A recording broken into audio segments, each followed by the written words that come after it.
Betting అరెస్టుల పరంపర కొనసాగుతూనే ఉంది. తాజాగా ఈ కేసులో మరో ముగ్గురిని అదుపులోకి తీసుకున్నారు పోలీసులు.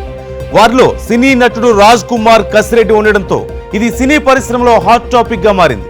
ఈ రోజు పొద్దున హైదరాబాద్ లో ఆయన నివాసం వద్ద ఆయన్ను మరియు మరో ఇద్దరు అనుమానితులను అదుపులోకి తీసుకున్నారు పోలీసులు.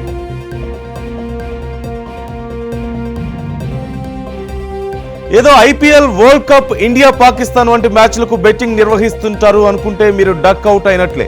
దేశంలో రంజీలు మొదలుకొని ఆఫ్ఘనిస్తాన్, బంగ్లాదేశ్ వంటి చిన్న చితక మ్యాచ్లకు కూడా బెట్టింగ్లు జోరుగానే సాగుతున్నాయి. ఇతను రాజావారు, రాణివారుతో మొదలై అక్కడి నుంచి అంచెలంచెలుగా ఎదిగాడు.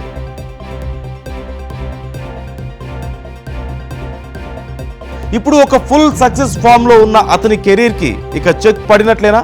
తాజాగా ఆయన గీతా ఆర్ట్స్ ప్రొడక్షన్ లో బన్నీవాస్ గారి నిర్మాణంలో నర్నే నితిన్ ప్రధాన పాత్ర వహిస్తున్నటువంటి ఐ సినిమాలో ఒక ముఖ్య పాత్ర పోషించారు.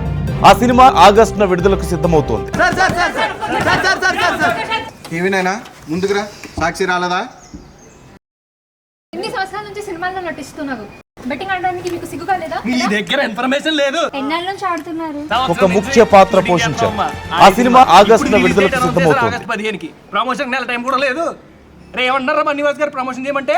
బన్నీవాస్ గారు బాగా గుర్తు చేసావు. బన్నీవాస్ గారి గురించి చెప్పాలి. సంవత్సరం నుంచి సినిమా చేస్తున్నాం.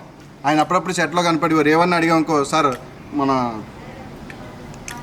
ఉన్నాను సార్ అనేవారు. సార్ ఇప్పుడన్నా రిలీజ్ డేట్ అనౌన్స్ చేశారు కదా, ఏదో ఒకటి చేసి సినిమాని ప్రమోట్ చేద్దాం సార్ అంటే, కొంచెం చిన్న చిన్న మీటింగ్స్ ఉన్నాయి, మావి చూసుకుని చేద్దాం సార్. నెల రోజులు ఉంది సార్, ఏదో ఒకటి చేయండి సార్ అంటే, మీరే ఏదో ఒకటి చేయండి అంటున్నారు.